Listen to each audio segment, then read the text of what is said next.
The first half of February has brought quite a lot of cold weather, but as we head through the coming week, a big change is on the way. In fact, there could be some early spring-like warmth.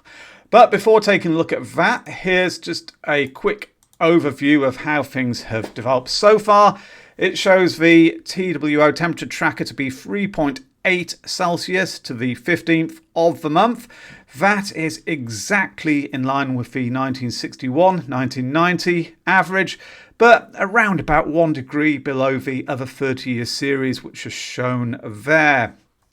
So why will things be changing? Well, the animation here helps to illustrate that. The UK is roughly in the centre of the globe, and over central and eastern parts with some blue shading, which is indicating cold air aloft or relatively cold air. And to the southwest, you can see some yellow shading, which is indicating mild air. And as I run the sequence, what we see is that cold air is gradually shunted away, and there's a push from the southwest with that much milder air making inroads, pushing up across all parts of the UK, at least for a time. By the end of the animation, on Sunday the 23rd, the dark blues, according to this computer model run, are well away from our shores.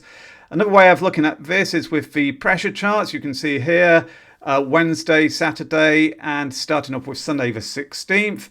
Initially, we've got something of a continental flow in place still, but that's pushed away, and winds going into more of a southwesterly direction as the week progresses. Pressure is falling to the north of the UK, and a more typical southwesterly flow is starting to return. What does that mean for temperatures? Well, here we go. The sequence shows forecast maximums through the week, starting on Monday. It's quite chilly, Tuesday as well, Wednesday, but by Thursday and Friday it's very mild. You can actually see values maybe reaching 15 or even 16 degrees in one or two places. Is that well supported by the ensemble models? Because what we've been looking at so far is just the output from one computer run. Well, yes, it is. You can see the data table here shows forecast temperatures for London. Each column represents the maximums on a given day. So we're going forwards from Monday the 17th on the left through to the 3rd of March on the right. And initially, there's lots of dark green in those columns, which is indicating the rather cold conditions. But by Thursday, the 20th, the amount of yellow there has markedly increased. It's become the dominant colour in the columns, at least for several days, and it's showing runs which are forecasting maximum temperatures of between 11 and 15 degrees Celsius.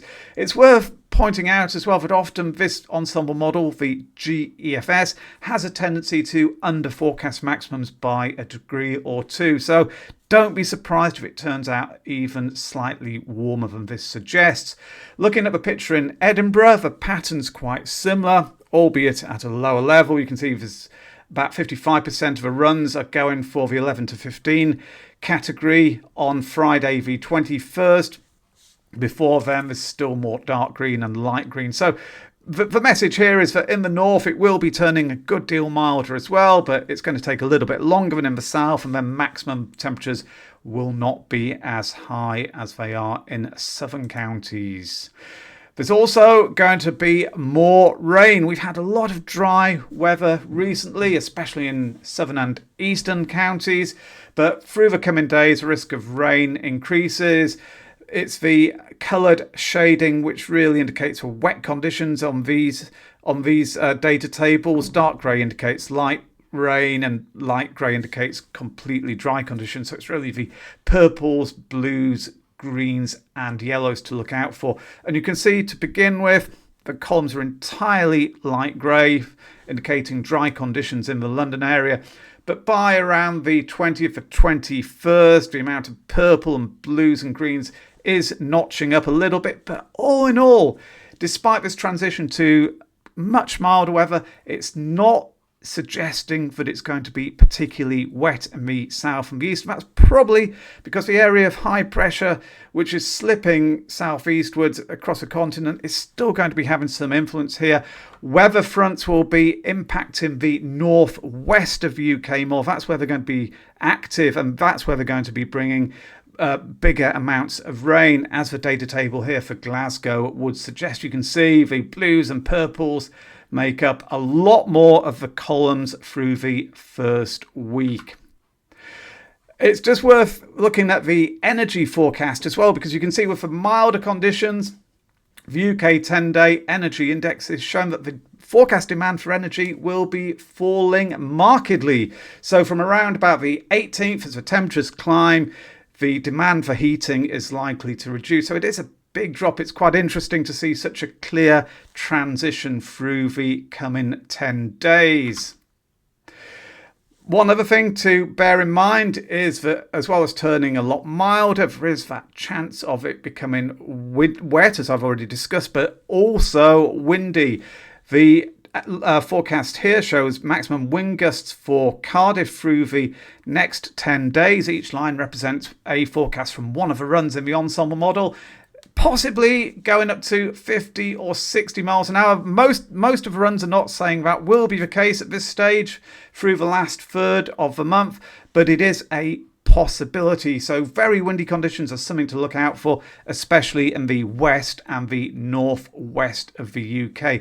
Probably less of an issue as you head southwards and eastwards.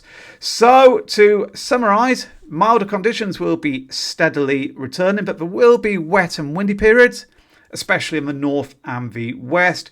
We could see a spring-like 16 Celsius being reached in the southern half of the UK through the second half of the week. So a big change is on the way. It's winter transitioning into an early taste of spring.